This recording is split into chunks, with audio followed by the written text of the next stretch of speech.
Isang hamak na tagapagsilbi lang naman si Ruxu Luciano. Hindi siya nababagay sa mundong ginagalawan natin. You deserve someone who can actually help you lead Lu Holdings, not someone who only knows how to clean the floor and cook sinigang. Ang tinig ni Doña Felicidad ay tila isang matalim na patalim na humihiwa sa malamig na hangin ng pasilyo ng ospital. Sa labas ng pintuan ng room 402, nakatayo si Marciana Roxela o Ruxu na tila isang estatwa. Ang kanyang katawan ay nanghihina. Ang kanyang paningin ay paminsan-minsang nagdidilim. Sa kanyang kanang braso, isang puting benda ang nagtatakip sa sugat kung saan kinuha ang halos kalahating litro ng dugo ilang oras lang ang nakalilipas. Ibinigay niya ang kanyang buhay upang mabuhay ang asawang halos mamatay sa aksidente. Ngunit ang pasasalamat na natatanggap niya ay ang bango ng pagtataksil. Amoy ng gamot at kamatayan ng paligid. Ngunit mas masangsang ang amoy ng mamahaling pabango ni Clarice na lumalabas mula sa bahagyang nakabukas na pinto. Ang halimuyak ng mamahaling rosas at vanilla ay sumasampal sa kanyang pang-amoy, isang malupit na paalala ng agwat ng kanilang katayuan. Mabuti na lang at nakahanap agad ng donor, Luciano. I was so worried about you, honey. Ang malambing na boses ni Clarice ay maridinig. Kasunod ng tunog ng paglapat ng mga balat, tila hinahaplos nito ang kamay ng kanyang asawa. After the surgery, you should focus on your recovery and our future. Alam mo namang handa na ang lahat para sa merger natin, right? Sumandal si Ruxu sa malamig na pader. Ang lamig ng semento ay gumapang sa kanyang likuran. Ngunit wala itong panama sa panginginig ng kanyang puso. Sa loob ng kanyang palad, mahigpit niyang hinahawakan ang isang maliit na pelus na kahon.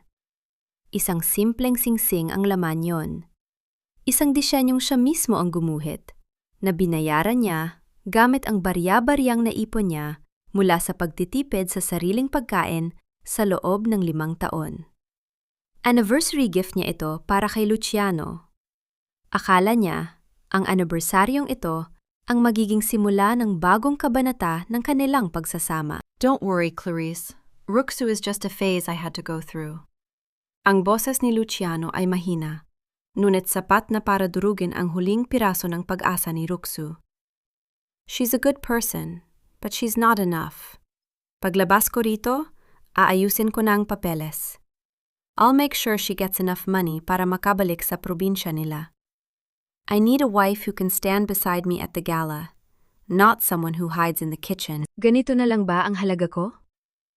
Ang tanong na ito ay paulit-ulit na umaalingaw sa isipan ni Ruxu. Ang dugong nananalaytay ngayon sa mga ugat ni Luciano ay galing sa kanya. Ngunit ang bawat tibok ng puso ng lalaki ay para sa ibang babae. Ang bawat sakripisyo niya, ang pagtalikod niya sa sariling mga pangarap bilang isang designer para maging isang anino sa bahay ng mga madrigal, ay itinuring lang na isang yugto na kailangang tapusin. Naramdaman niya ang matinding pagkahilo. Ang hiya ay tila isang mainit na agos na lumulunod sa kanya, ang kahihiyan na ibinigay niya ang lahat sa isang taong ang tingin sa kanya ay isang kasangkapan lang na tapos ng gamitin. Hindi siya sumigaw. Hindi siya pumasok para magmakaawa. Ang kanyang katawan ay naging manhid, tila ang lahat ng emosyon ay naging yelo sa kanyang mga ugat. Dahan-dahan niyang ibinaba ang kanyang tingin sa hawak na kahon. Ang pulang pelus ay tila naging kulay ng dugo sa kanyang paningin. Ang singsing na simbolo ng kanyang katapatan ay biglang nagmukhang isang basura, isang paalala ng kanyang katangahan. Sa tabi ng kanyang kinatatayuan ay isang itim na basurahan. Walang pag-aalinlangan, binitawan ni Ruxu ang maliit na kahon. Ang tunog ng pagtama ng pelus sa loob ng plastik na supot ay hindi narinig ng sinuman sa loob ng silid. Ngunit sa pandinig ni Ruxu, iyon ang pinakamalakas na pagguho ng kanyang mundo. Tumalikod siya. Ang bawat hakbang niya sa pasilyo ng ospital ay tila paglalakad sa ibabaw ng mga bubog. Ang benda sa kanyang braso ay nagsimulang mabasa ng pula. Ang sugat ay bumukas muli dahil sa higpit ng kanyang kamao. Ngunit hindi niya naramdaman ang hapdi. Ang mas masakit ay ang katotohanang ang taong iniligtas niya ang siya mismong pumatay sa kanyang kaluluwa. Habang naglalakad siya palabas sa ulan ng Maynila, ang malamig na patak ng tubig ay humalo sa kanyang mga luha. Sa unang pagkakataon sa loob ng 5 taon, hindi niya inisip kung anong iluluto niya para sa hapunan ni Luciano.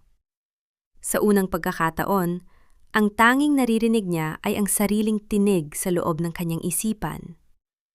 Hinding-hindi niya na muling mahahawakan ang dugong itinapon niyo. Ang mansyon ng mga madrigal ay tila isang gintong kulungan na laging amoy sampagwita at mamahaling sapin sa sahig. Ngunit para kay Ruxu, ito ay isang libingan ng kanyang mga pangarap. Pagkalipas ng 1 linggo, bumalik si Luciano mula sa ospital. Ang bawat sulok ng bahay ay tila naging mas masikip, mas malamig, at mas nakakasakal. Sa loob ng kusina, ang singaw ng kumukulong sinigang ay bumabalot sa mukha ni Ruxu. Ang asim ng sampalok ay humahapdi sa kanyang ilong. Isang pamilyar na amoy na dati ay simbolo ng kanyang pag-aaruga.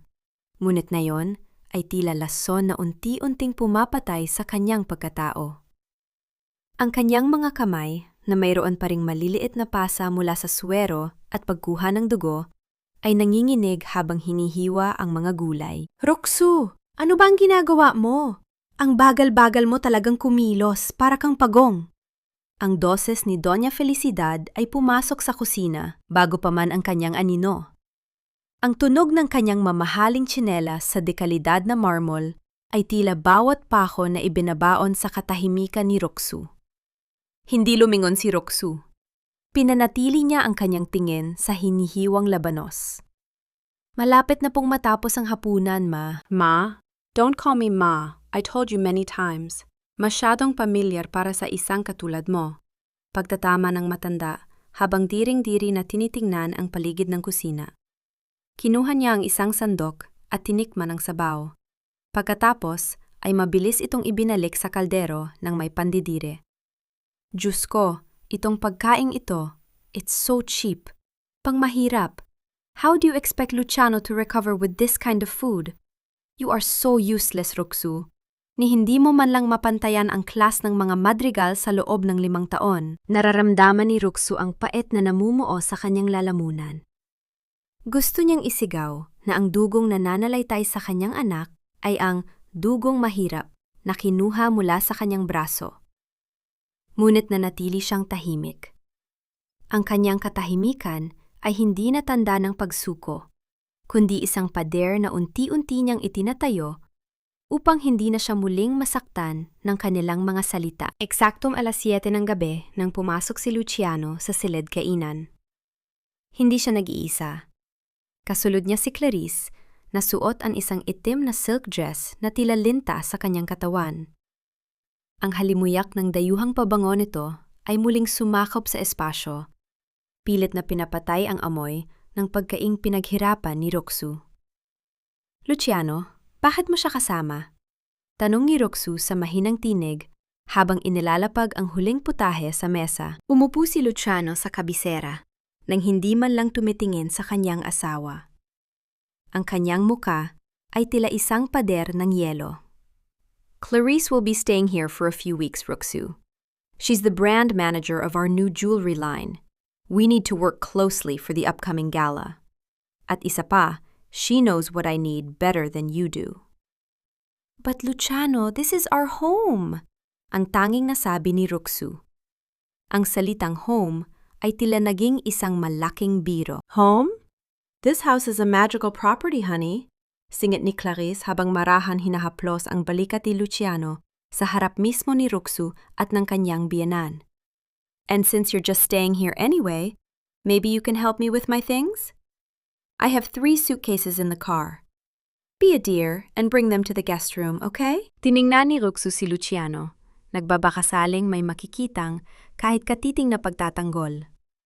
Ngunit ang asawa niya ay abala sa pag-aayos ng kanyang kubyertos. Tila ba, ang kanyang asawa ay isa lamang dekorasyon sa dingding na hindi na napapansin. Gawin mo na ang sinasabi ni Clarice, Roxu. At least man lang ay maging kapaki-pakinabang ka rito sa bahay. Dagdag ni Doña Felicidad habang nakangiti ng matamis kay Clarice. After all, you're good at being a servant, aren't you? Ang bawat salita ay tila isang latay sa likod ni Roxu. Ang kanyang hiya ay unti-unting napapalitan ng isang madilim at malamig na galit. Tiningnan niya ang kanyang mga kamay. Ang mga kamay na dati ay gumuguhit ng mga obra maestra. Ang mga kamay na nag-alaga sa pamilyang ito ng walang kapalit. Dahan-dahan siyang lumakad palabas ng silid kainan patungo sa garahe. Sa bawat hakbang, ang bigat ng bawat maleta ni Clarice ay tila pasan-pasan ng kanyang buong pagkatao. Habang himihila niya ang mabigat na bag sa hagdan, narinig niya ang tawanan nila sa ibaba. Ang tunog ng pag-untog ng mga baso ng alak ay tila isang pagdiriwang ng kanyang pagkawasak. Pagpasok niya sa guest room, itinabi niya ang mga maleta. Doon, sa ilalim ng malamig na liwanag ng buwan na tumatago sa bintana, binuksan niya ang kanyang luma at kupas na notebook na itinago niya sa ilalim ng cabinet. Sa gitna ng dilim, kumuha siya ng lapis. Ang kanyang mga kamay ay hindi na nanginginig. Ang bawat guhit niya sa papel ay tila isang panata ng paghihigante. Sa ilalim ng bawat disenyo ng alahas na kanyang iginuguhit, naroon ang galit na kasing talas ng diamante. Ituturing niyo akong katulong? Bulong niya sa dilim, habang ang kanyang mga mata ay nagniningning sa hindi maipaliwanag na determinasyon. Sige, pero darating ang araw, ang mga alahas na isusuot nyo ay manggagaling sa mga kamay na minaliit nyo. Ang umaga sa mansyon ng mga madrigal ay nagsisimula sa amoy ng bagong timplang kape at ang matapang na amoy ng chemical mula sa mga panlinis na gamit ni Roxu. Habang ang araw ay unti-unting sumisilip sa malalaking binta ng kristal, ang kanyang mga kamay ay nakalubog sa malamig na tubig, nilalaban ang mga maseselang damit ni Clarice na hindi maaring dumaan sa washing machine. Ang bawat kuskus niya sa mamahaling seda ay tila pagpaparusa sa sarili. Ang kanyang mga daliri, na dati ay maliksi sa paghawak ng lapis para sa sining, ngayon ay namumula at humahapdi dahil sa matapang na sabon at chlorine. Roxu, be careful with that silk dress. Mas mahal pa ang bawat hiblan niyan kaysa sa pinagsama-samang sweldo mo kung magtatrabaho ka bilang katulong sa labas. Ang boses ni Clarice ay parang kagat ng langgam, maliit pero nakakairita. Nakasandalang babae sa hamba ng pinto ng laundry room habang pinagmamasdan ang kanyang bagong gawang kuko. Hindi sumagot si Roxu. Pinili niyang lunukin ang kanyang pride kahit na ang hiya ay parang lason na kumakalat sa kanyang dibdib. Sa mundong ito, ang kanyang boses ay tila isang bulong sa gitna ng bagyo. Walang nakikinig, walang nagpapahalaga. Nang matapos ang paglalaba, inutusan si Roxu ni Doña Felicidad na linisin ang kwarto ni Clarice. Sa bawat sulok ng silid, nakikita niya ang bakas ng pag-agaw sa kanyang posisyon. Sa ibabaw ng vanity mirror, naroon ang mga alahas na dati ay sa kanya, ngunit ngayon ay suot na ng iba. Ngunit isang bagay ang kumuha ng kanyang atensyon, isang itim na folder na bahagyang nakabukas sa ibabaw ng kama. Sa pag-aakalang isa itong basura, binalak ni Roxu na itabi ito. Ngunit ang kanyang puso ay tila huminto sa pagtibok nang makita ang nilalaman. Isang pamilyar na disenyo, isang kwintas na may disenyong tila mga patak ng luha na nagiging kristal. Iyon ang disenyong iginuhit niya 3 taon na ang nakalilipas. Noong mga gabing naghihintay siya kay Luciano na umuwi mula sa trabaho. Ngunit sa ibaba ng drawing, ang pirma ay hindi sa kanya. Clarice Tan, lead designer. Ang hangin sa silid ay tila naglaho. Ang bawat guhit, ang bawat detalye ng anino sa papel ay kanaya. Ninakaw ito.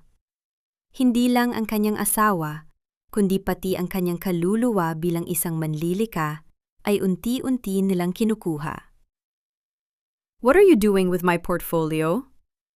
Ang boses ni Luciano ay malamig pa sa yelo ng Antarctica. Nakatayo siya sa pinto, kasama si Clarice, na may nakakalokong ngiti sa mga labi. Luciano, ito. Ito ang disenyo ko. I drew this 3 years ago. Bakit pangalan ni Clarice ang nakalagay dito? Nanginginig ang boses ni Ruxu habang itinataas ang papel. Lumapit si Luciano at marahas na kinuha ang folder mula sa kanyang kamay. Ang kanyang mga mata ay walang bakas ng pagsisisi. Ruxu, stop being delusional. You're a housewife. You cook, you clean. Hindi mo alam ang pasikot-sikot sa industriya ng alahas? Clarice refined those sketches. She made them professional. She made them profitable. Refined? Luciano, I created this from nothing. Ang boses ni Ruxu ay tumaas, isang bihirang pagkakataon ng paglaban. Enough! Sigaw ni Luciano, dahilan para mapaurong si Ruxu hanggang sa tumama ang kanyang likod sa gilid ng mesa. Kinuha ni Luciano ang isang dokumento mula sa kanyang bulsa at inilapag ito sa harap ni Ruxu. I want you to sign this. It's a waiver of intellectual property rights. Lahat ng mga doodles mo sa bahay na ito ay pag-aari ng Lu Holdings. In exchange, I will keep providing for you. I will keep you in this house. And if I don't? Tanong ni Ruxu. Ang kanyang tinig ay puno ng pait. Tumingin si Luciano sa kanya nang may halong pandidiri. Then you leave with nothing. No money, no name, no future. Mapupunta ka sa kalsada na parang basang sisiw. Don't make this harder for yourself, Ruxu. You don't have the talent or the connection to survive without the Madrigal name. Tiningnan ni Ruxu ang salamin sa silid. Nakita niya ang isang babaeng kupas ang suot. May mga kamay na puno ng sugat at mga matang pagod na sa pag-iyak. Ngunit sa likod ng mga matang iyon, isang mitsa ang magsisimulang mag-apoy. Ang hiya na laging nagpapayuko sa kanya ay unti-unting naglalaho. Pinalitan ng isang matinding determinasyon. Tiningnan niya ang ballpen na iniabot ni Luciano. Ang kanyang puso ay mabilis ang tibok, hindi dahil sa takot, kundi dahil sa pagkilala sa katotohanan. Ang mga taong ito ay hindi lamang mga magnanakaw. Sila ay mga bampirang nabubuhay sa kanyang talento. I won't sign it today. Mahinang sabi ni Ruxu habang ibinababa ang papel. You have until tomorrow morning, Ruxu. Banta ni Luciano bago sila lumabas ni Clarice, na nag-iwan ng isang mapang-asar na tawa na tila mga pako sa pandinig ni Ruxu. Naiwang mag-isa si Ruxu sa gitna ng silid. Ang kanyang mga kamay ay mahigpit na nakakuyom. Hindi siya iiyak. Ang bawat patak ng luha ay itatabi niya para sa kanyang pagbangon.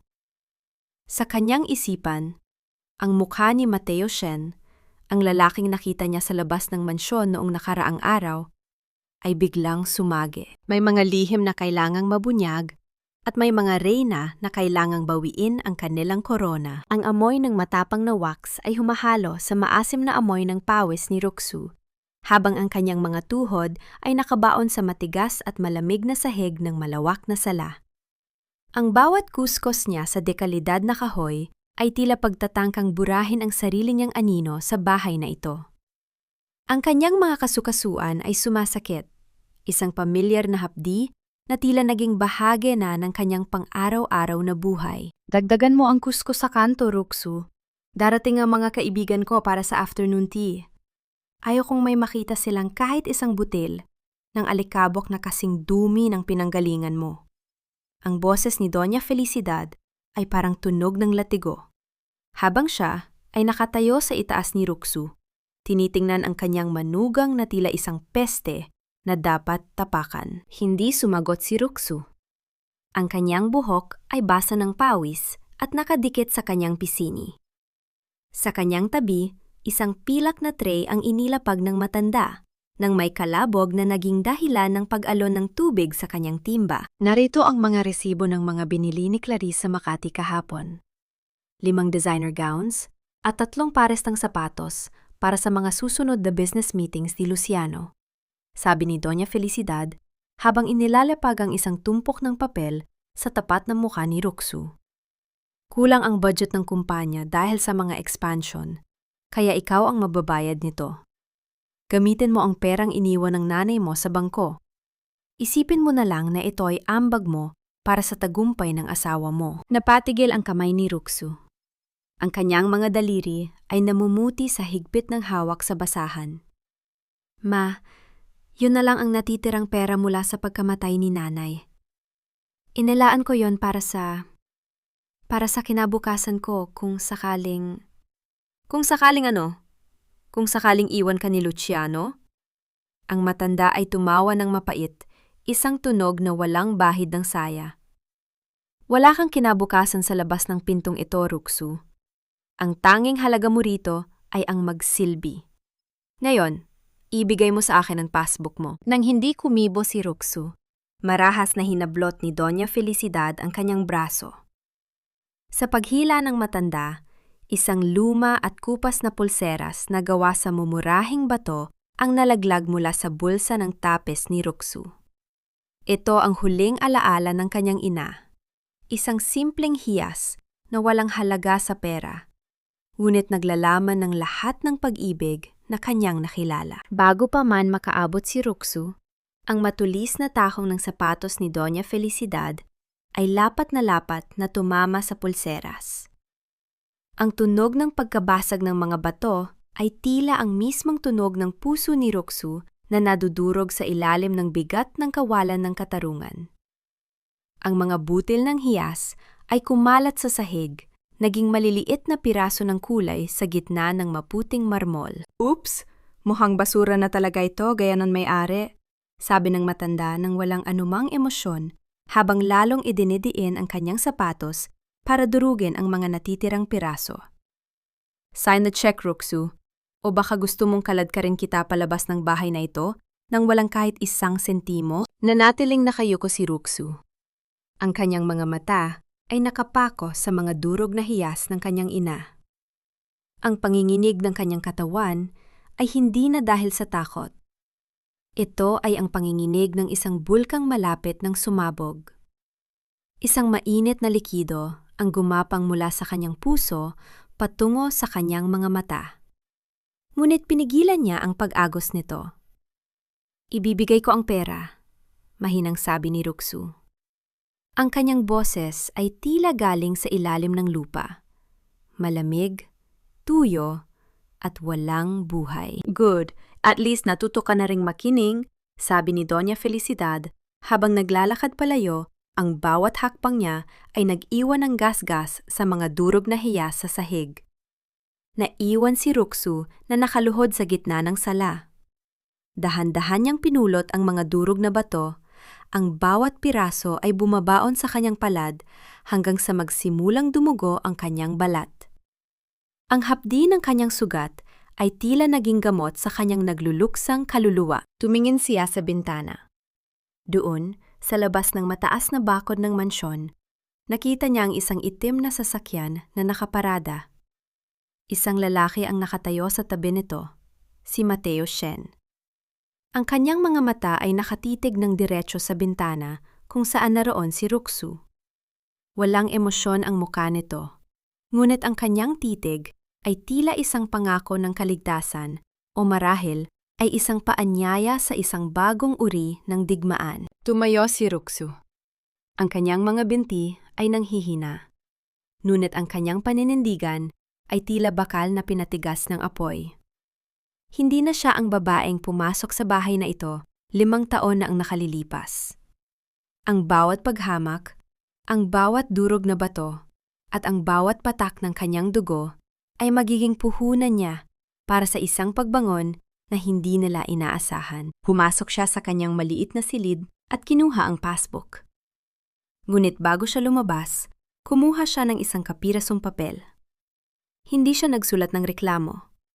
Sa halip, iginuhit niya ang isang imahe ng isang rinang may koronang gawa sa mga durog na bato. Ang pagsuko ay may presyo, at sisiguraduhin niya ang pamilya Madrigal ang magbabayad ng huling sentimo. Ang hating gabi sa mansyon ng mga Madrigal ay tila isang malapad na balabal ng dilim na bumabalot sa bawat kasala ng nakatago sa loob ng mga dingding nito. Sa labas, ang ihip ng hangin ay nagdadala ng amoy ng paparating na ulan. Habang sa loob naman, ang tanging maririnig ay ang mahinang ugong ng aircon at ang mabigat na katahimikan ng isang bahay na walang pag-ibig. Dahan-dahang bumangon si Ruksu mula sa kanyang maliit na higaan sa silid ng mga katulong. Ang kanyang mga paa ay hubad habang tinatahak niya ang madilim na pasilyo. Iniiwasan ang bawat bahagi ng sahig na alam niyang lilikha ng tunog na maaaring gumising sa mga taong natutulog sa itaas. Ang lamig ng marmol ay gumagapang mula sa kanyang talampakan hanggang sa kanyang mga binti. Ngunit hindi niya ito alintana. Pumasok siya sa isang maliit na bodega sa likod ng bahay, kung saan nakatambak ang mga lumang gamit na hindi na kailangan ng pamilya Lu.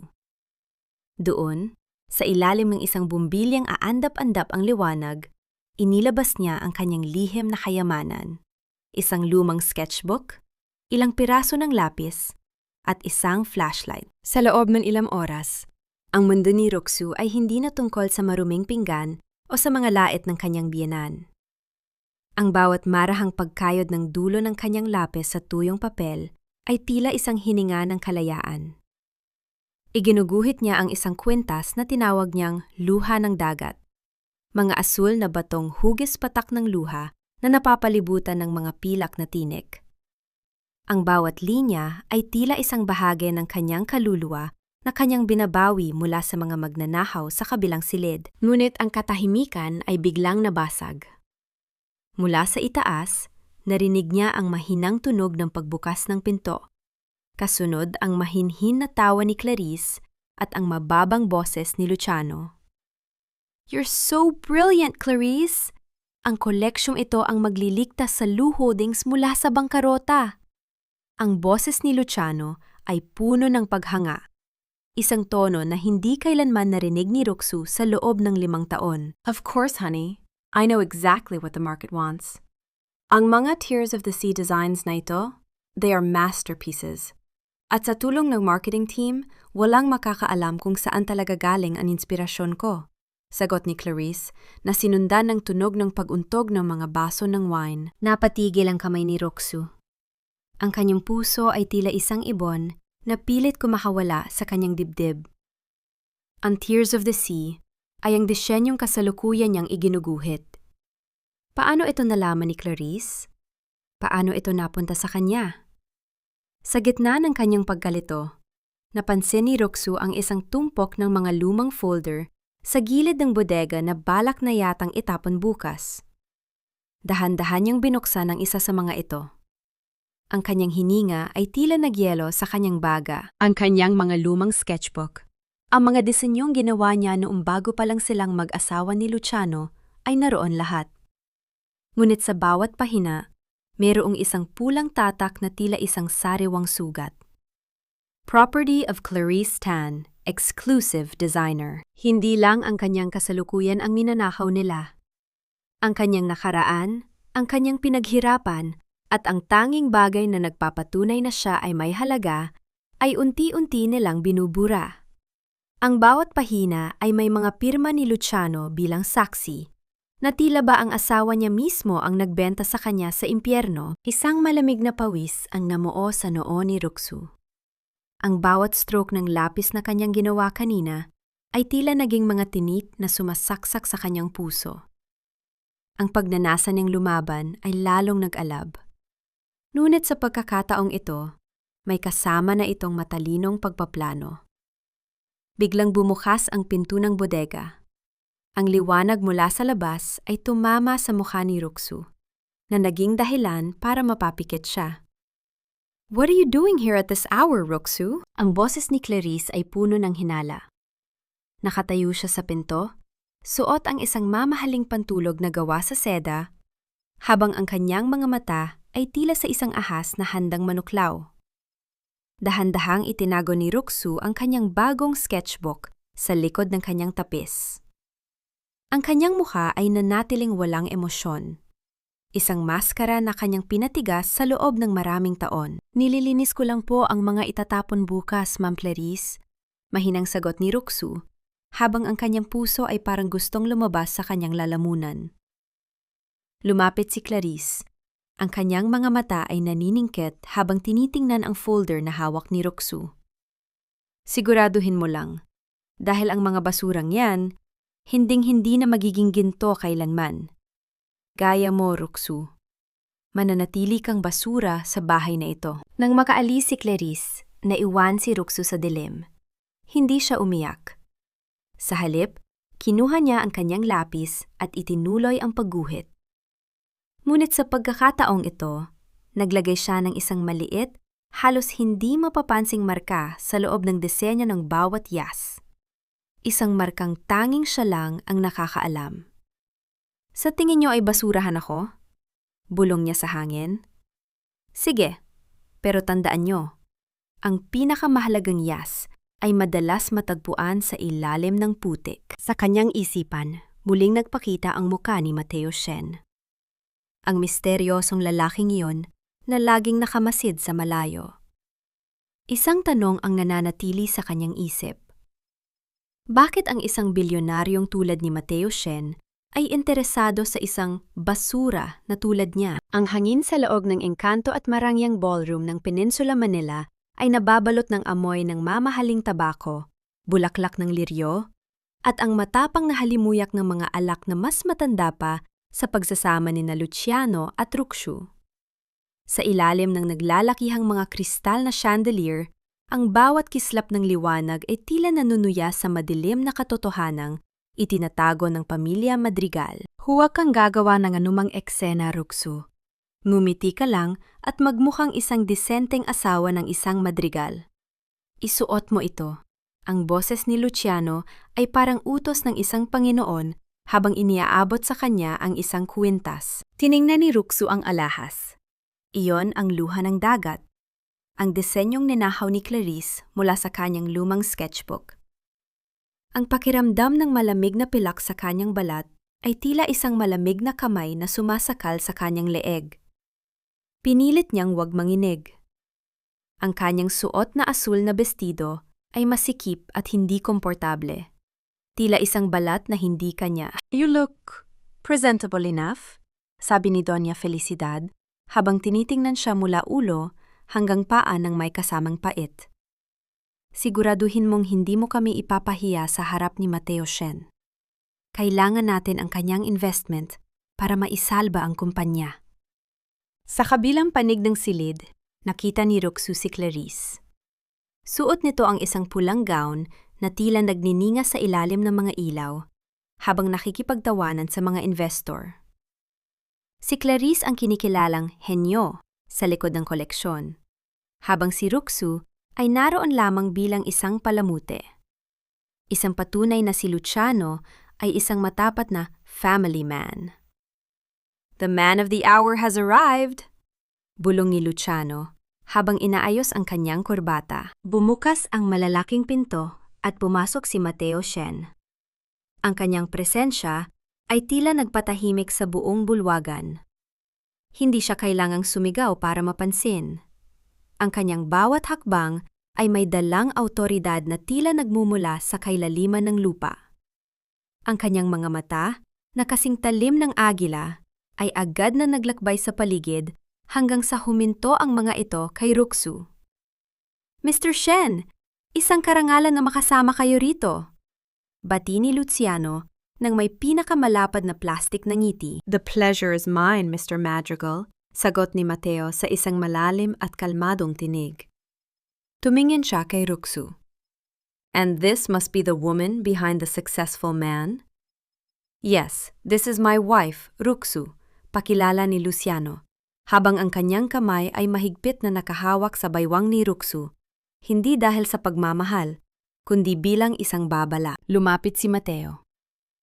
Sa malapit, naamoy ni Roxu ang kanyang pabango, amoy ng kagubatan pagkatapos ng ulan at malamig na bakal.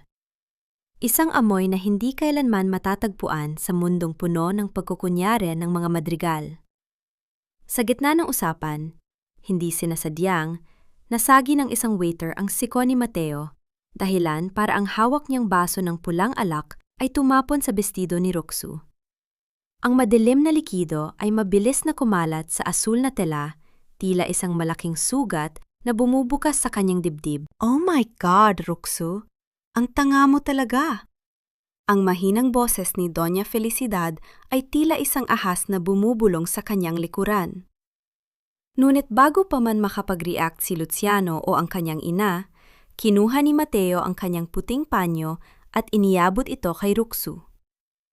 Ang kanyang mga daliri ay bahagyang dumapo sa kamay ni Ruksu. Isang haplos na tila kuryenteng gumapang sa kanyang buong katawan. I'm sorry, Mrs. Madrigal. It was my fault, sabi ni Mateo. Nanatili ang kanyang titig sa mga mata ni Ruksu. Ang mga mata mo, hindi sila katulad ng mga mata ng isang ordinaryong may bahay. Mayroon silang apoy na tanging ang mga taong nakaranas na ng matinding init ng apoy ang mayroon. Mr. Shen, pasensya na kayo sa asawa ko. Medyo lampalang talaga siya, sabi ni Luciano habang pilit na kinakaladkad si Ruksu palayo. Ngunit bago sila makaalis, nagsalita muli si Mateo, sapat na malakas para marinig ng mga taong malapit sa kanila. Mr. Madrigal, ang kwintas na suot ng asawa mo. Napansin ko ang isang maliit na detalye.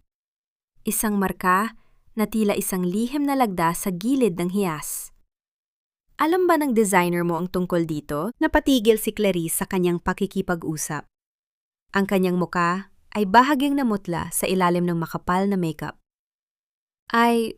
Of course, Mr. Shen. That's my signature style. It represents the complexity of nature. Tumingin si Mateo kay Clarice. Pagkatapos ay muling ibinalik ang tingin kay Ruksu nang may isang misteryosong ngiti. Is that so? Dahil sa paningin ko, ang markang iyon ay hindi simbolo ng kalikasan. Simbolo iyon ng isang taong humihingi ng saklolo mula sa isang bilangguan. Ang katahimikan ay tila naging isang mabigat na kumot sa paligid nila. Ang kaba sa dibdib ni Ruksu ay unti-unting napalitan ng isang kakaibang pakiramdam, pag-asa. Sa unang pagkakataon, may isang taong nakakita sa kanya sa likod ng maskarang ipinasuot sa kanya ng mga madrigal. At nga pala, dagdag ni Mateo bago siya tumalikod. Clarice, ang koleksyong sasabihin mo mamaya sa stage, siguraduhin mong kaya mo ipaliwanag ang bawat guhit. Dahil balita ko, ang tunay na sining ay hindi nananatiling nakatago sa dilim ng matagal. Naiwang nanginginig sa galit at takot sina Luciano at Clarice. Ngunit si Ruksu, habang pinupunasan ang mansa ng alak sa kanyang bestido, ay nakaramdam ng isang malupit na ligaya. Ang dragon strap ay hindi para sa kanya. Ito ay para sa mga taong nagnakaw ng kanyang liwanag. Ang katahimikan ng gabi sa mansyon ay tila isang mapanlinlang na kumot na nagtatago sa nagbabadyang unos. Sa loob ng kanyang maliit na silid, nakaupo si Ruksu sa gilid ng higaan. Tanging ang liwanag ng isang maliit na lampara ang nagbibigay ng anino sa kanyang pagod na muka. Ang amoy ng matapang na pandikit ay humahalo sa amoy ng kanyang sariling luhang tuyo na sa kanyang mga pisingi. Maingat niyang pinagdidikit ang mga durog na piraso ng pulseras ng kanyang ina. Ang bawat butil ng hiyas, kahit may mga lamat at hindi nakasingkintab ng dati, ay tila mga piraso ng kanyang sariling pagkatao na pilit niyang binubuo muli. Ang dikit ay dumidikit din sa kanyang mga daliri, isang malagkit at mahapding paalala na ang paghilom ay hindi madali, ngunit kailangan. Hindi mo ako tuluyang madudurog, bulong niya sa hangin, habang ang kanyang mga kamay ay nananatiling matatag sa kabila ng hapdi. Naputol ang kanyang konsentrasyon nang marinig niya ang tunog ng pagbukas ng pinto sa kabilang silid, ang opisina ni Luciano. Dahan-dahan siyang tumayo at lumapit sa pintuan. Ang kanyang puso ay tumitibok ng mabilis na tila isang tambol sa gitna ng gabi. Mula sa bahagyang nakabukas na pinto, nakita niya si Luciano na may kausap sa telpono. Ang kanyang muka ay madilim at puno ng pagkabalisa. I don't care about the sentimental value. Sell the property in Batangas. Yes, ang bahay ng mga magulang ni Ruksu. Ang boses ni Luciano ay walang bahid ng pag-aalinlangan.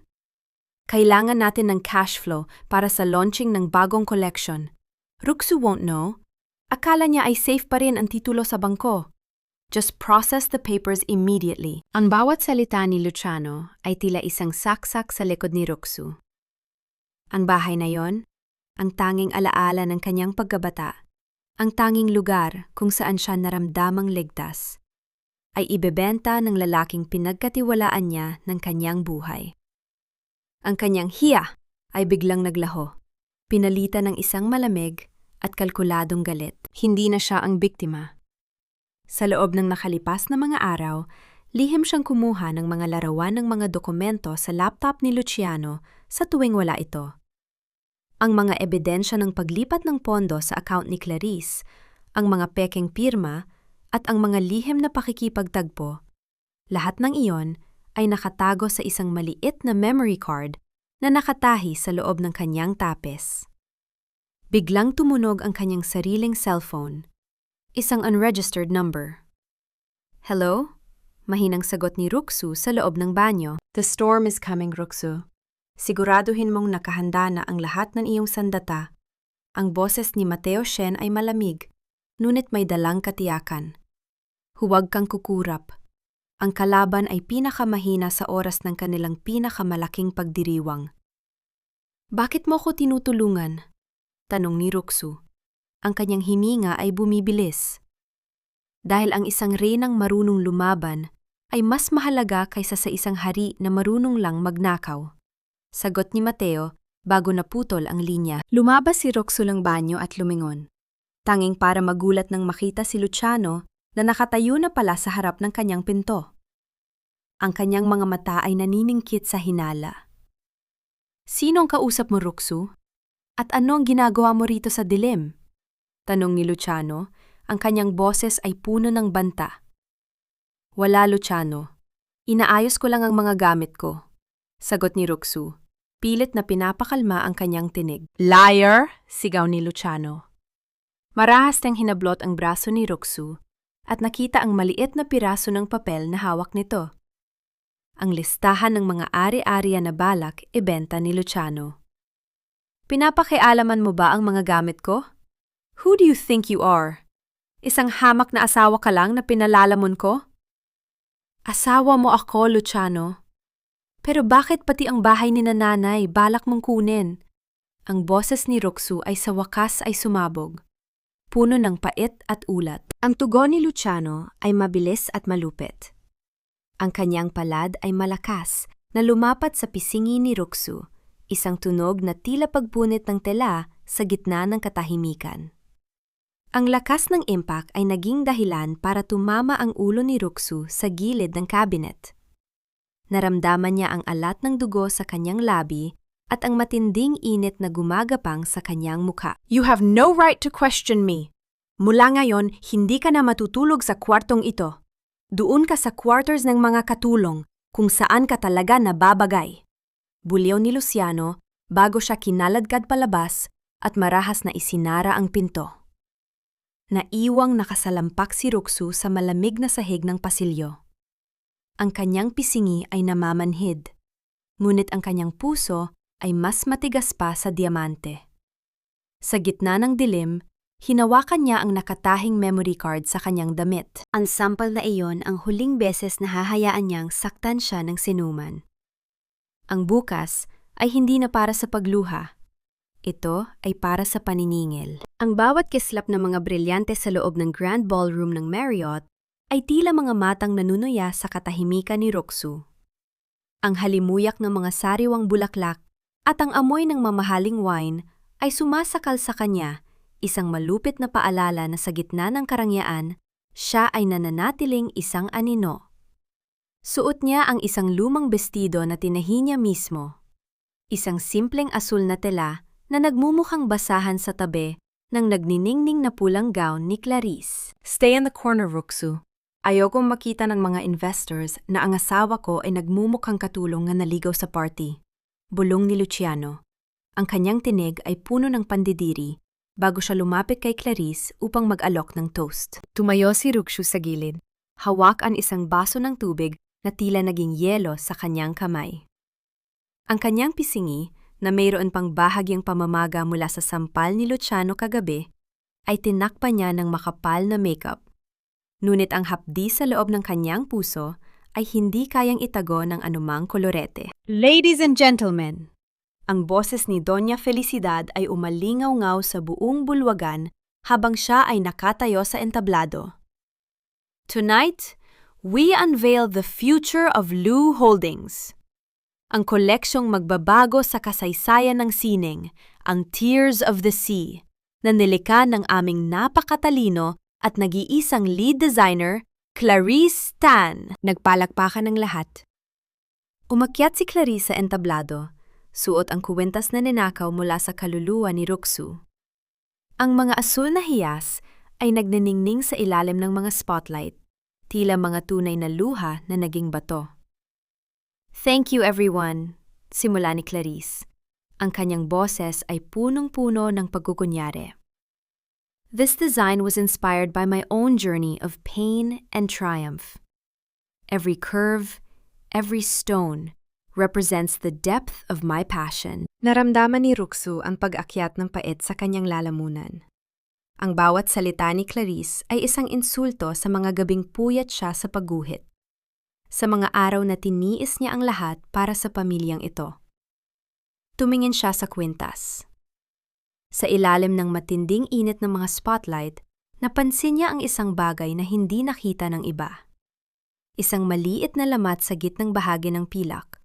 Isang sadyang pagkakamali sa disenyo na iniwan niya sa kanyang lumang sketch para magsilbing babala. Sa gitna ng palakpakan, lumapit si Doña Felicidad kay Ruxu at sadyang ibinuhos ang isang platito ng appetizer sa kanyang bestido. "Oh, look at you! Napakadungis mo talaga, Ruxu!" Malakas na sabi ng matanda. Sapat na para lumingon ang ilang malapit na panauhin. "Go to the kitchen and clean yourself. You are an eyesore to this prestigious event. Hindi ka nababagay rito. Hamak na taga-probinsya ka lang na pilit isinuksok sa pamilyang Madrigal." Ang tawanan ng mga tao sa paligid ay tila mga karayom na tumutusok sa balat ni Ruxu. Ang hiya ay naroon, ngunit sa pagkakataong ito, hindi ito naging dahilan ng kanyang pagyuko. Sa halip, ito ang naging gasolina para sa kanyang paninindigan. "I may not belong in your world, ma'am," mahinang sabi ni Ruxu. Ang kanyang boses ay kalmado, ngunit may talim na hindi nila inaasahan. "But at least, ang suot ko ay akin. Ang sa inyo, hiram lang, hindi ba?" Bago pa makasagot ang matanda, isang malakas na tunog ng pagpait ng kuryente ang narinig. At ang lahat ng spotlight ay nakatutok na yon sa kwintas ni Clarice. Dahil sa init ng ilaw, ang hindi balanseng pagkakahawak ng mga hiyas, ang loy-kithwat na sinadya ni Ruxu, ay nagsimulang magdulot ng pressure. Isang maliit na piraso ng asul na bato ang biglang nalaglag at tumalbog sa sahig ng entablado. Ang bulong-bulungan ay mabilis na kumalat. Ang mukha ni Clarice ay naging kasing puti ng papel. "The design is flawed." Isang malakas at baritonong boses ang pumutol sa ingay. Lahat ay lumingon. Si Mateo Shen ay naglalakad patungo sa entablado, hawak ang isang itim na sobre. Ang kanyang bawat hakbang ay may dalang bigat na tila nagpapayanig sa pundasyon ng Lou Holdings. "Mr. Shen, it's just a minor technical issue. We can fix it." Pagmamadali ni Luciano na nagsisimulang pagpawisan sa kaba. "It's not just a technical issue, Mr. Madrigal," sabi ni Mateo habang nakatitig ng diretso kay Ruxu. Tumingin siya sa madla. "I am not here to invest in a masterpiece. I am here to expose a crime." Ang alahas na suot ni Miss Tan ay hindi sining. Ito ay ebidensya ng pagnanakaw. Binuksan ni Mateo ang sobre at inilabas ang mga orihinal na sketch na may petsang 3 taon na ang nakalilipas. Mga sketch na may lihim na marka ni Ruxu. "This gala is not a celebration," pagpapatuloy ni Mateo. Ang kanyang boses ay tila isang hatol ng kamatayan para sa mga Madrigal. "This is an execution." Naniga si Luciano. Ang lahat ng mga mata ay nakatutok sa kanila. Mga matang dati ay puno ng paghanga, ngayon ay puno na ng paghamak. Sa gitna ng kaguluhan, tumayo ng tuwid si Ruksu. Ang hiya na kanyang dinana sa loob ng 5 taon ay unti-unting lumilipat sa mga taong nasa entablado. Ang bawat hininga sa loob ng ballroom ay tila naging yelo sa gitna ng nakabibinging katahimikan.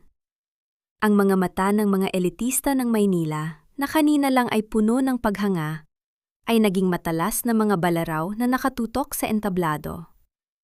Ang init ng mga spotlight ay tila naging isang interrogation lamp na nakatutok sa namumutlang mukha ni Clarice. Anong ibig mong sabihin, Mr. Shen?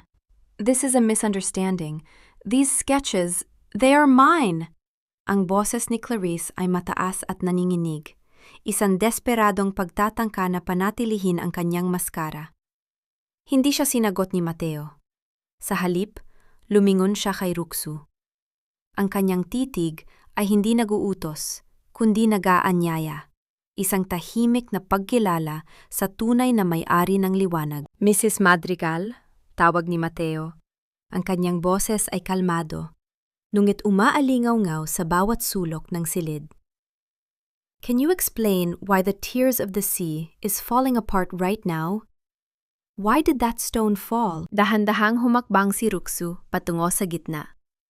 Ang bawat lapat ng kanyang sapatos sa carpet ay tila isang hakbang palayo sa 5 taon ng kanyang pagiging bilanggo. Laramdaman niya ang mahigpit na pagkakahawak ni Luciano sa kanyang braso. Ang mga daliri nito ay bumaon sa kanyang balat. Isang huling banta, isang huling pagtatangkang busalan siya. Don't you dare, Ruksu, bulong ni Luciano. Ang kanyang hininga ay amoy alak at takot.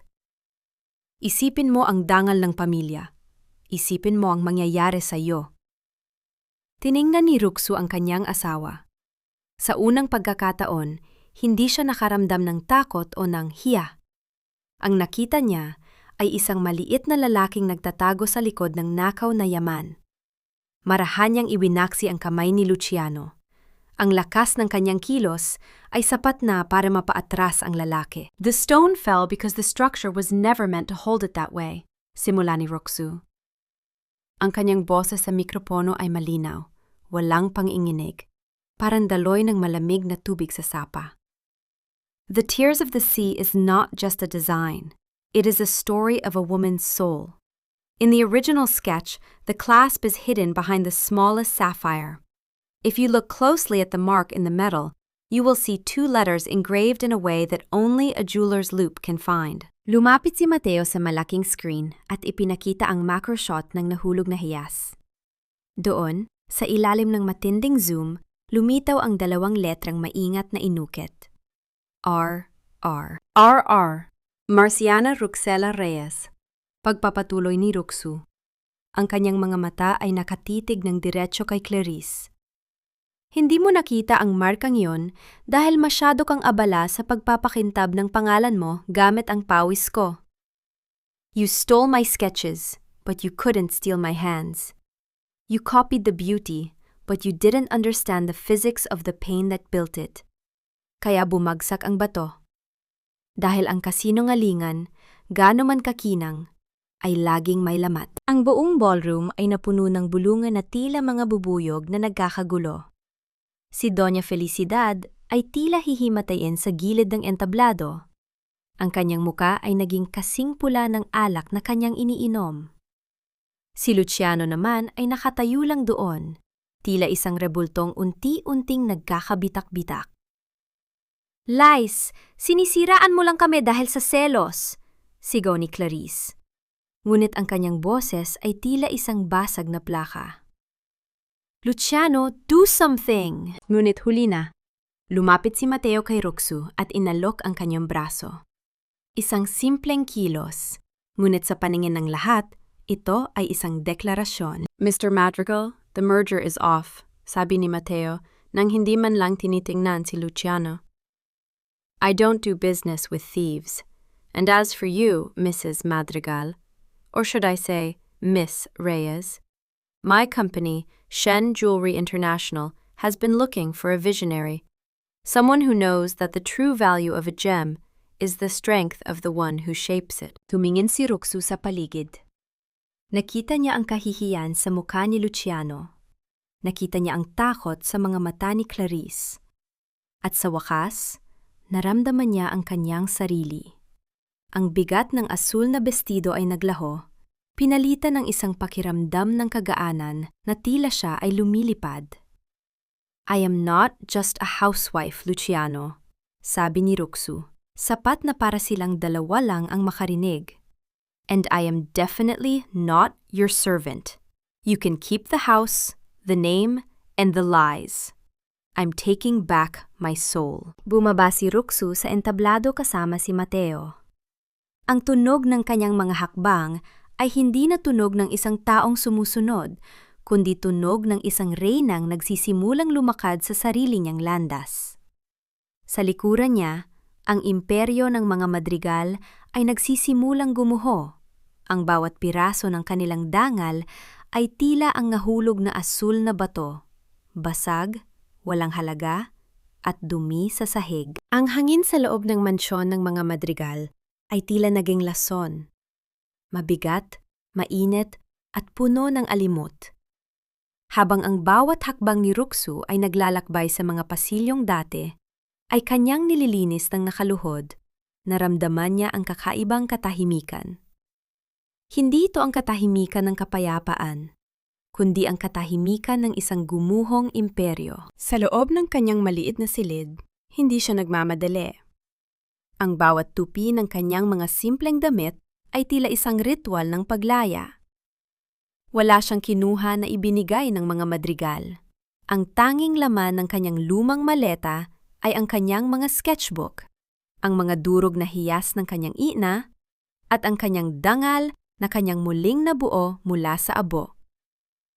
"Saan mo sa tingin mo dadalhin ang mga iyan?" Nakatayo si Luciano sa pintuan. Ang kanyang kurbata ay maluwag. Ang kanyang mga mata ay puyat at puno ng puot. Amoy alak ang kanyang hininga. Isang amoy na humahalo sa amoy ng kanyang pagkatalo. "Aalis na ako, Luciano. Tapos na ang 5 taon ng paninilbihan ko." Mahinang sagot ni Ruxu, hindi man lang tinitingnan ang asawa. You think you're so smart? Akala mo ba ay madali ang buhay sa labas? You're nothing without the madrigal name, Ruxu. Sigaw ni Luciano. Ang kanyang boses ay tila isang desperadong pagtatangkang manatiling makapangyarihan. "Si Mateo Shen, gagamitin ka lang niya. Matapos niyang makuha ang mga disenyo mo, itatapon ka rin niya gaya ng ginawa ko." Tumaoy ng tuwid si Ruxu at hinarap siya. Ang kanyang mga mata ay kalmado. Tila isang dagat pagkatapos ng isang malakas na bagyo. "Ginamit mo ako, Luciano, dahil mahina ka. Ginamit mo ako dahil wala kang kakayahang lumika ng sarili mong ningning. Pero si Mateo, hindi niya ako kailangan para maging matagumpay. Naroon siya para saksihan ang tagumpay ko. Iyan ang pagkakaiba niyo." How dare you?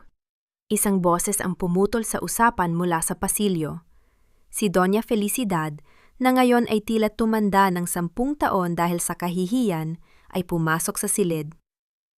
"Ang kapal ng mukha mong magsalita ng ganyan pagkatapos ng lahat ng ipinakain namin sa iyo. Utang na loob mo sa amin ang bawat butil ng kanin na kinain mo sa bahay na ito." Ngumiti si Ruxu ng mapait. Ang utang na loob ay ang kadenang ginamit nila para itali siya sa loob ng maraming taon.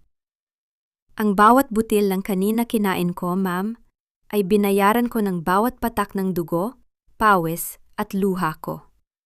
Ang totoo niyan, kayo ang may utang sa akin. Dahil kung hindi dahil sa mga disenyo ko, matagal na sanang nabaon sa utang ang kumpanya nyo." Kinuha ni Ruxu ang kanyang maleta. Sa kanyang paglabas, dumaan siya sa kusina. Kinuha niya ang kanyang lumang tapes, ang tapes na naging saksi sa kanyang mga pagtitiis, sa mga hapunan na hindi siya pinasalamatan at sa mga luhang pumatak sa ibabaw ng mainit na kalan. Dahan-dahan niyang isinampay ang tapes sa ibabaw ng malaking portrait ni Doña Felicidad sa gitna ng sala. Ang mansa ng grasa at uling sa tela ay naging isang maduming marka sa mukha ng mapagmataas na matanda. "Iwanan ko na po ang korona ko rito," sabi ni Ruxu nang may halong panunuya. Paglabas niya ng gate, ang ulan ay nagsisimulang pumatak. Ngunit hindi ito malamig. Tila ba ang langit ay nakikipagtulungan sa kanya upang hugasan ang lahat ng dumi ng nakaraan. Sa dulo ng kalsada, nakaparada ang isang itim na sasakyan. Nakasandal si Mateo Shen sa pinto nito. Hawak ang isang malaking payong na kulay berde. Ang kulay ng bagong buhay. Hindi lumapit si Mateo para kunin ang kanyang maleta. Hinayaan niya si Ruxu na bitbitin ito ng mag-isa hanggang sa makarating sa kanya. Hindi siya naroon para iligtas si Ruxu. Naroon siya para tanggapin ang isang babaeng nakapagligtas na sa kanyang sarili. Ready? Tanong ni Mateo. Ang kanyang tinig ay puno ng respeto. Tumingin si Ruxu sa mansyon sa huling pagkakataon. Ang mga ilaw sa loob ay nagsisimulang mamatay, tila mga bituin na nawawala ng enerhiya. Sa loob ng sasakyan, naamoy niya ang bago at malinis na hangin. Walang halong amoy ng madrigal. Ready, sagot ni Ruxu. Habang umaandar ang sasakyan palayo, naramdaman ni Ruxu ang isang kakaibang ginhawa sa kanyang dibdib. Ang bawat ikot ng gulong ay isang distansyang mula sa kanyang pagiging anino. Ang kalayaan ay hindi amoy mamahaling pabango o amoy ng maraming pera. Ang kalayaan ay amoy ng ulan sa tuyong lupa at amoy ng tinta sa bagong papel. Ang babaeng pumasok sa mansyon na may takot ay wala na. Ang lumabas ay isang reynang handa nang ukitin ang sarili niyang kapalaran, bitbit ang mga vetsheo, mga bakas ng sugat, na ngayon ay kanyang ituturing na pinakamahalagang alahas. Ang amoy ng bagong balat, sariwang tinta at malinis na semento ang sumalubong kay Ruxu sa loob ng kanyang bagong studio sa ilalim ng Shen Jewelry International. Wala na ang amoy ng matapang na sabon at chlorine na dati ay tila nakadikit na sa kanyang balat. Dito, sa gitna ng malalawak na bintanang tanaw ang buong Makati, ang bawat hininga niya ay lasang kalayaan. Sa loob ng nakalipas na isang buwan, ang pangalang Ruxela ay naging bukambibig sa industriya ng alahas. Ang kanyang unang disenyo sa ilalim ni Mateo, ang koleksyong Dangal, ay binitay sa mga billboard na dati ay tanging sina Clarice at Luciano lang ang nakakaalam. Ngunit sa likod ng kanyang tagumpay, ang bawat guhit niya ay may dalang lamig na tila bakal. Isang hapon, habang sinusuri ni Ruxu ang isang piraso ng hilaw na sapiro, narinig niya ang tunog ng mabibigat na hakbang sa labas ng kanyang opisina. Ang kanyang puso ay hindi na tumitibok ng mabilis sa takot. Sa halip, naramdaman niya ang isang matigas na pader na nabubuo sa kanyang dibdib. Bumukas ang pinto at pumasok si Luciano. Wala na ang kanyang dating tindig na tila hari. Ang kanyang barong ay may gusot, ang kanyang mga mata ay may malalalim na itim na bilog, at ang kanyang buong pagkatao ay amoy ng desperasyon. Ruxu! Ang kanyang boses ay paos. Tila isang taong galing sa isang mahabang pakikipaglaban na kanyang natalo. Hindi tumayo si Ruxu. Ipinagpatuloy niya ang pangtingin sa hiyas sa kanyang kamay, habang ang liwanag ng hapon ay tumatama sa kanyang mukha. Isang mukhang nagdiningning na tila diamante. Anong ginagawa mo rito, Luciano?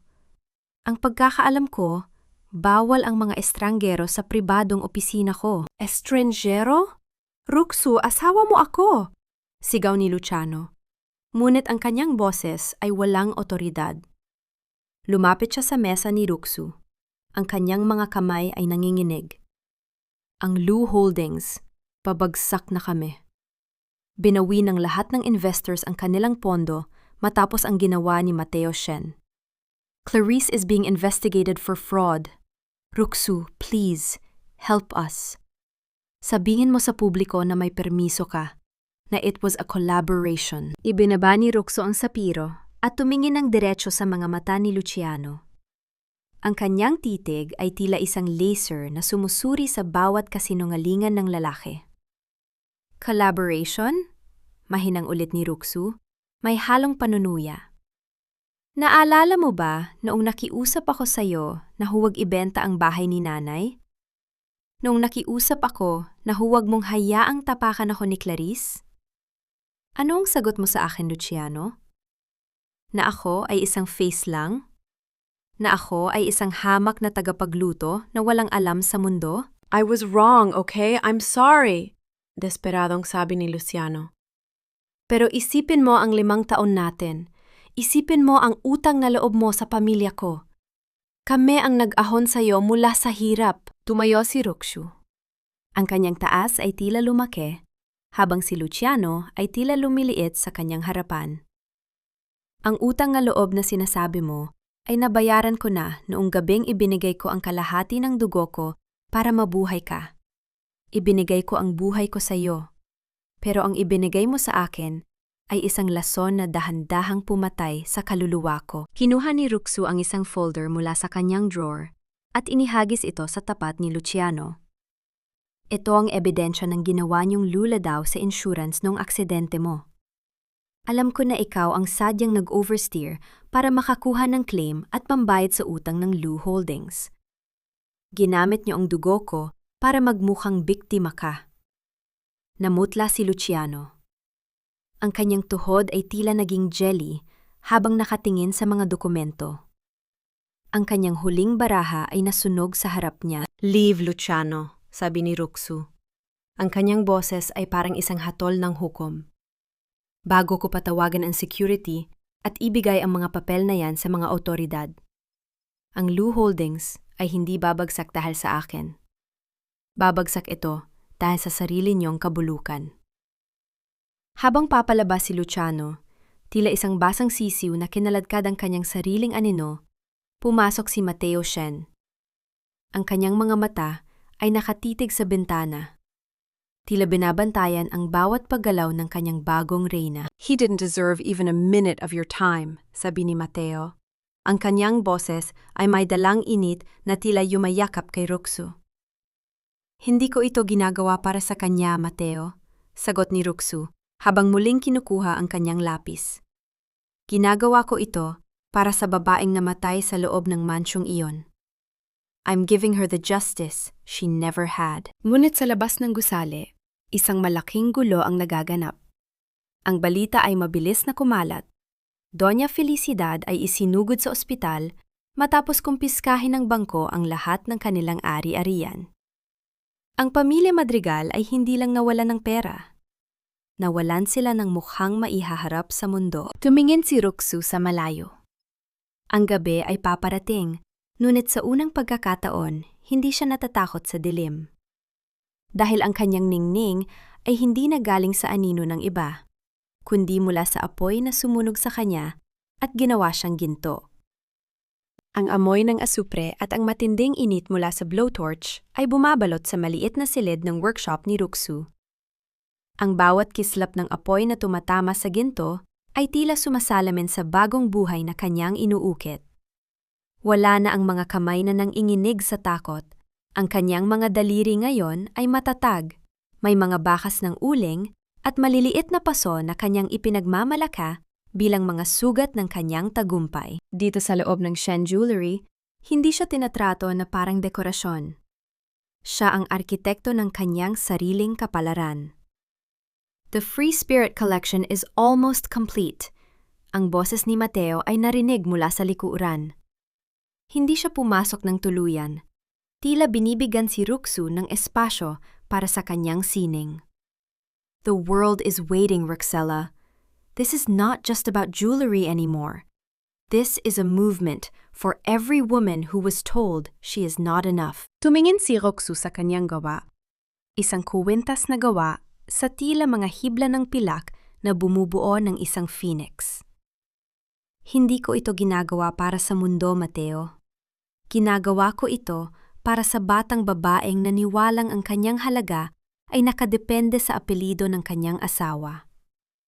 Ngunit ang katahimikan ng workshop ay marahas na nabasag. Ang tunog ng mabilis na pagbukas ng pinto at ang pagtama ng hawakan nito sa pader ay naging dahilan para mapatigil si Rukshu. Pumasok si Clarice. Ngunit hindi na ito ang reynang nakasuot ng seda at diamante. Ang kanyang buhok ay sabog, Ang kanyang makeup ay kumalat na sa kanyang pisngi dahil sa luha at pawis. At ang kanyang suot ay gusot-gusot. Amoy siya ng alak at desperasyon. You! Ikaw ang sumira sa buhay ko! Sigaw ni Clarice. Ang kanyang boses ay tila isang basag na kampana. Lumapit siya kay Ruxu. Ang kanyang mga mata ay nanlilisik sa ingit. Ninakaw mo ang lahat sa akin. Ang posisyon ko, ang dangal ko, pati si Luciano. Wala na kaming pera, Ruxu. Kinuha ng mga pulis ang lahat. Hindi na tinag si Ruxu. Inilapag niya ang kanyang mga gamit at humarap kay Clarice. Ang hiya na dati ay bumabalot sa kanya ay wala na. Ang nakikita niya ngayon ay isang kaawa-awang babaeng biktima ng sarili niyang kasakiman. Wala akong ninakaw sa'yo, Clarice. Pinawi ko lang ang mga bagay na kinuha mo sa akin, mahinang sabi ni Ruxu. Ang posisyon mo ay itinayo sa mga nakaw na disenyo. Ang dangal mo ay isang ilusyon. At si Luciano? Hindi ko siya kinuha. Ibinigay ko siya sa'yo ng buong buo dahil bagay kayo. Pareho kayong nabubuhay sa kasinungalingan. Liar! Clarice lunged forward. Ang kanyang mga kuko ay tila mga kuko ng hayop na gustong sumira. Dinampot niya ang isang martilyo mula sa mesa at akmang ihahampas sa nakalatag na koleksyon ng Phoenix. Kung mawawala ang lahat sa akin, sisiguraduhin kong wala ka ring matitira. Bago pa man maibaba ni Clarice ang martilyo, mabilis na hinawakan ni Ruxu ang kanyang pulso. Ang lakas ni Ruxu ay hindi galing sa galit, kundi sa taon-taon na pagbubuhat ng mga mabibigat na gamit at pagtatrabaho sa ilalim ng hirap. Huwag mong susubukang sirain ang sining na ito, Clarice. Banta ni Ruxu. Ang kanyang boses ay kasing lamig ng bakal. Dahil ang Phoenix na ito ay gawa sa apoy na ikaw mismo ang nagsinde. Inubos mo ang lahat sa akin, pero nakalimutan mong ang abo ang pinakamatibay na pundasyon ng isang bagong simula. Binitawan ni Ruxu ang kamay ni Clarice nang may pandidiri. Ang martilyo ay bumagsak sa sahig nang walang tunog ng pag-asa. Napaluhod si Clarice. Ang kanyang hagulgol ay tila isang hayop na nasugatan sa gitna ng kagubatan. You don't understand. Luciano left me. Pinalayas niya ako sa apartment dahil wala na raw akong silbi. Wala na akong matutuluyan, Ruxu. Please, help me. Pagmamakaawa ni Clarice. Ang kanyang parinig na dati ay puno ng yabang, ay naging isang hiling para sa limos. Tiningnan siya ni Ruxu mula sa itaas.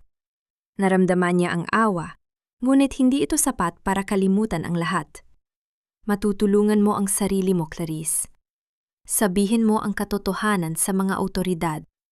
Aminin mo ang lahat ng pagnanakaw niyo ni Luciano, sabi ni Ruxu bago tumalikod. Doon magsisimula ang paghilom mo. Pero huwag kang aasa na itatayo kita. Dahil ang reynang tulad ko ay hindi bumababa sa putikan para sa mga taong sadyang naninirahan doon. Pumasok ang mga security guard upang ilabas si Clarice. Habang kinakaladkad siya palayo, ang kanyang mga sigaw ay unt-unting naglaho sa pasilyo. Naiwang mag-isa si Ruxu sa gitna ng workshop. Lumapit si Mateo at inilapag ang kanyang kamay sa balikat ni Ruxu. Naramdaman ni Ruxu ang init ng suporta, ngunit higit sa lahat, naramdaman niya ang kanyang sariling kapangyarihan. Kinuha niya ang Phoenix na kuwintas at itinaas ito sa liwanag. Ang bawat hibla ng pilak ay nagniningning, tila nagsasabing, ang gabi ng pagdurusa ay tapos na. Ang susunod na kabanata ay hindi na tungkol sa paghihigante. Ito ay tungkol sa kanyang paglipad. Ang loob ng silid-pulong sa National Bureau of Investigation ay amoy ng lumang papel, malamig na hangin mula sa aircon, at ang matapang na amoy ng takot na nagmumula kay Luciano. Nakaupo siya sa tapat ni Ruxu. Ang kanyang mga kamay ay nakaposas, isang imahe na hinding-hindi naisip ni Ruxu na makikita niya 5 taon na ang nakalilipas. Wala na ang mapagmataas na Luciano Madrigal. Ang kanyang barong ay may mansanang kape, ang kanyang buhok ay magulo, at ang kanyang balat ay maputla, tila isang bangkay na pilit binubuhay ng sariling desperasyon. Sa kabilang banda, si Ruxu ay nakaupo ng tuwid. Suot ang isang puting power suit na tila nagbibigay sa kanya ng aura ng isang reynang hindi matitinag. Ruxu, please, withdraw the charges. Hindi ko naman sinasadyang saktan ka. Ang boses ni Luciano ay nanginginig. Ang bawat salita ay tila isang pagsusumamo ng isang taong nalulunod. Isipin mo ang pangalan ng pamilya. Isipin mo si Mama. She's in the hospital because of this scandal. Wala na kaming pambayad sa gamot niya. Tumingin si Ruxu sa kanyang asawa. Ang lalaking minahal niya ng higit sa kanyang sarili. Ang lalaking kumuha ng kanyang dugo para sa sariling pakinabang. Naramdaman niya ang isang bahagyang pait. Ngunit hindi na ito ang pait ng galit. Ito ay ang pait ng pagkilala na ang taong nasa harap niya ay wala ng halaga. Ang pangalan ng pamilya? Mahinang tanong ni Ruxu. Ang kanyang tinig ay kasing lamig ng bakal. Luciano, ikaw ang sumira sa pangalan niyo noong pinili mong magnakaw ng sining ng iba.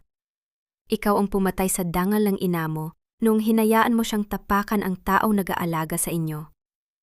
I am not the one destroying the Madrigals. I am just the one turning on the lights so everyone can see the rot inside. Inilabas ni Ruxu ang isang asul na folder. Dahan-dahan niya itong itinulak sa gitna ng mesa. Ang tunog ng paglapat ng papel sa matigas na ibabaw ay tila ang huling hatol para kay Luciano. Ito ang mga papeles para sa ating lihon, annulment. Nilagdaan ko na ang lahat, sabi ni Ruxu. And this is the evidence of your insurance fraud. Ang testimonya ni Clarice ay sapat na para mabulok ka sa loob ng mahabang panahon. She confessed, Luciano. Sinabi niya na ikaw ang nag-utos sa kanya na palitan ang mga dokumento sa ospital para magmukhang aksidente ang lahat. Naniwala ka sa babaeng yun? Sigaw ni Luciano. Pilit na tumatayo, ngunit pinigilan ng mga posas na humihila sa kanya pabalik sa upuan. She's a liar. She's the one who tempted me. Huwag mong isisi sa iba ang sarili mong kahinaan. Putol ni Ruxu sa kanyang sinasabi. You chose Clarice because she reflected your own greed. You chose to betray me because you thought I was too weak to fight back. Well, look at us now, Luciano. Ang face na sinasabi mo, ito na ang naging katapusan mo. Pumasok ang abogado ni Ruxu kasama si Mateo Shen. Tumayo si Mateo sa tabi ni Ruxu. Ang kanyang presensya ay tila isang pader na nagbibigay ng proteksyon. Hindi siya nagsalita, ngunit ang kanyang titig kay Luciano ay puno ng matinding pandidiri. Our business is done here, Luciano, sabi ni Ruxu habang tumatayo. Kinuha niya ang kanyang bag at hinarap ang lalaking naging bahagi ng kanyang bangungot. Mula sa araw na ito, hindi na ako si Marciana Madrigal. I am Ruxela Reyes. Ang babaeng itinapon mo sa basurahan ay ang babaeng sisiguradong wala ka nang babalikan. Habang papalabas si Ruxu sa silid, narinig niya ang huling sigaw ni Luciano.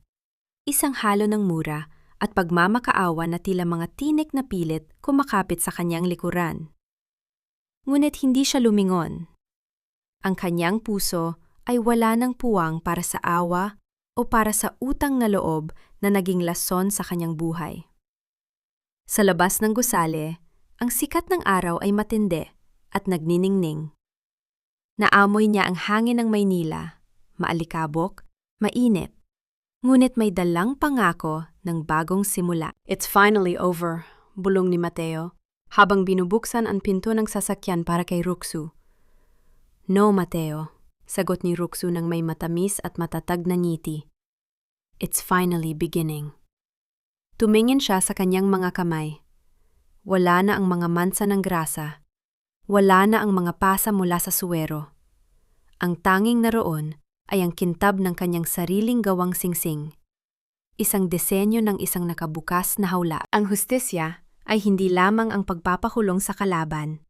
Ito ay ang pagbawi sa sariling kaluluwa mula sa mga taong nagnakaw nito. At sa oras na yon, naramdaman ni Ruxu na siya ang pinakamayamang babae sa mundo.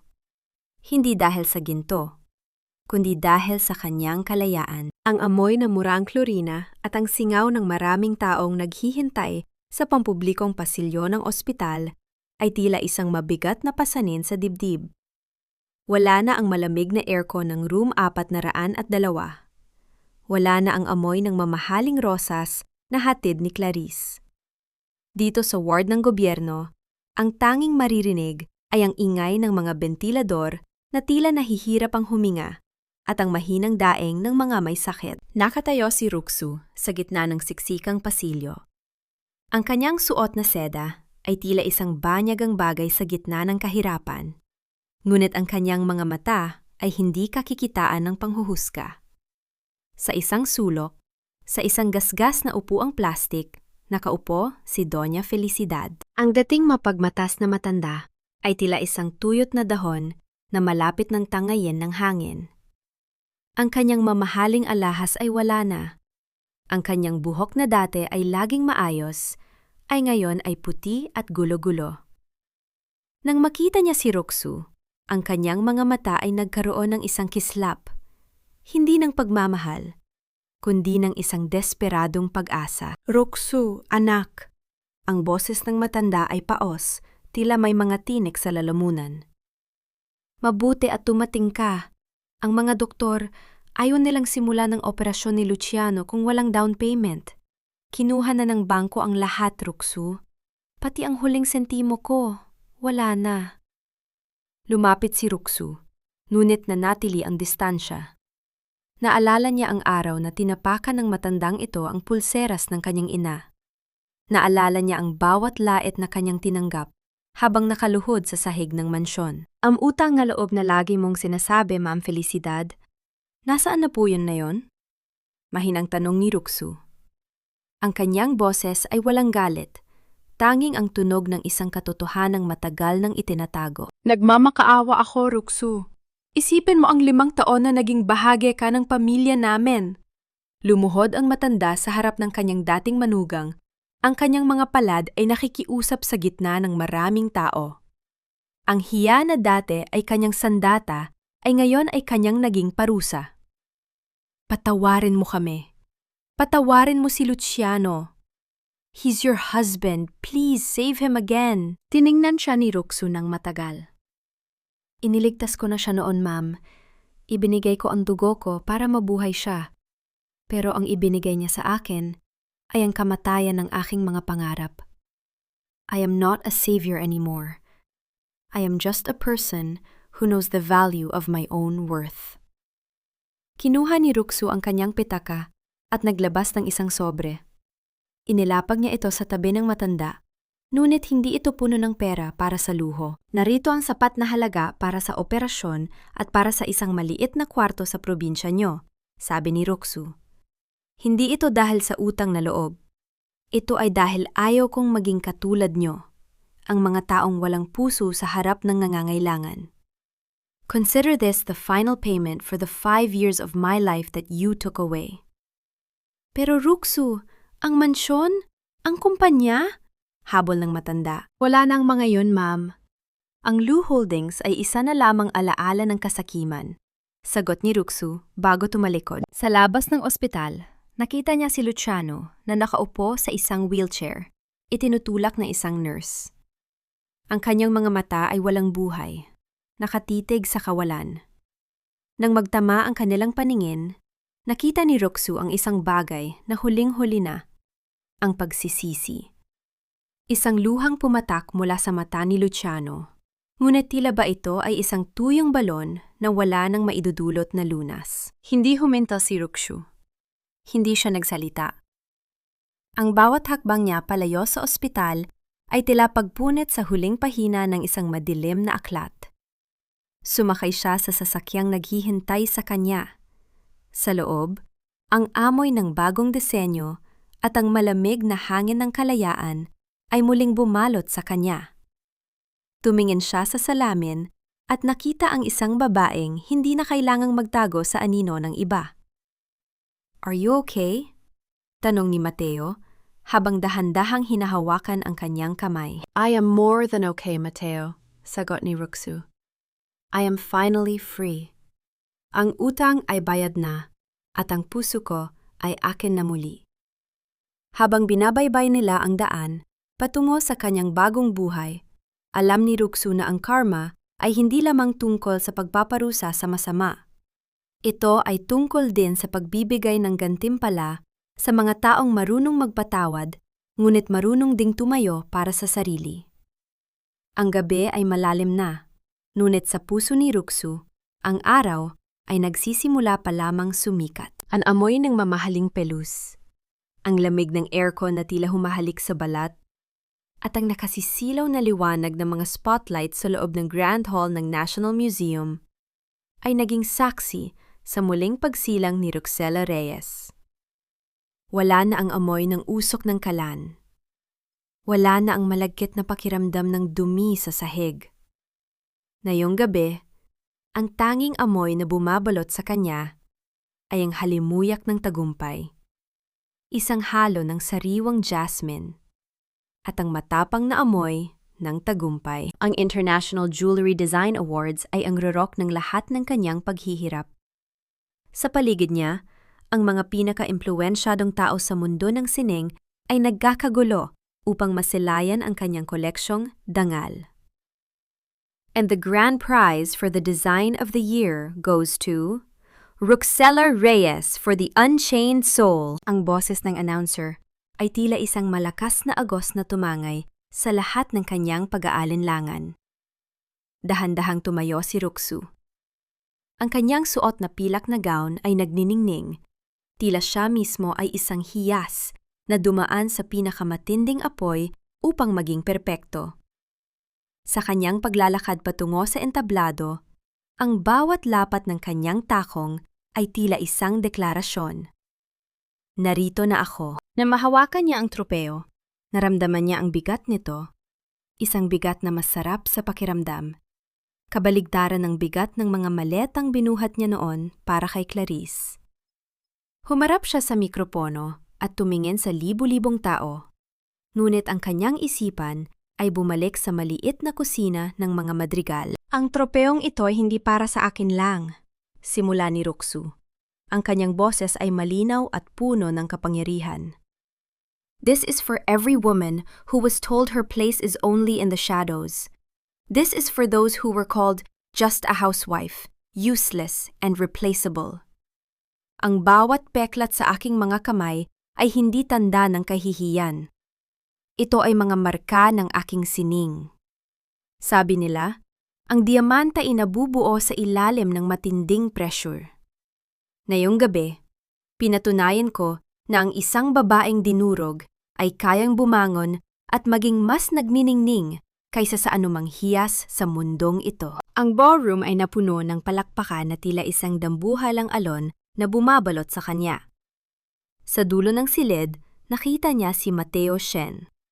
Nakatayo ito, hindi bilang isang tagapagligtas, kundi bilang isang saksi sa kanyang kadakilaan. Ang kanyang ngiti ay puno ng respeto, isang pagkilalang higit pa sa anumang salita. Pagkatapos ng seremonya, naglakad sila ni Mateo sa harden ng museo. Ang malamig na simoy ng hangin ay nagdadala ng amoy ng gabi. You did it, Roxela, sabi ni Mateo.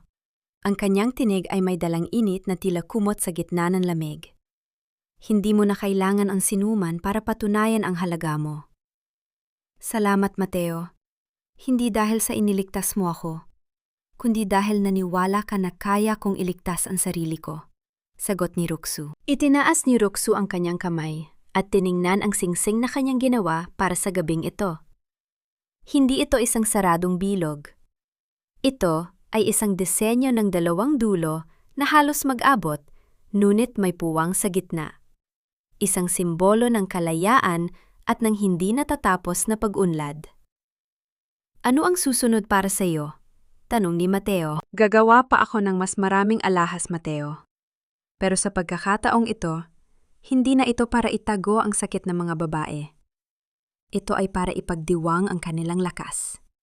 Sabi ni Ruksu habang nakatingin sa malayo, kung saan ang mga ilaw ng lungsod ay tila mga bituing nakakalat sa lupa.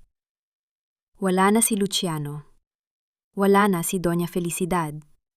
Ang kanilang mga pangalan ay tila mga aninong naglaho sa pagsikat ng araw.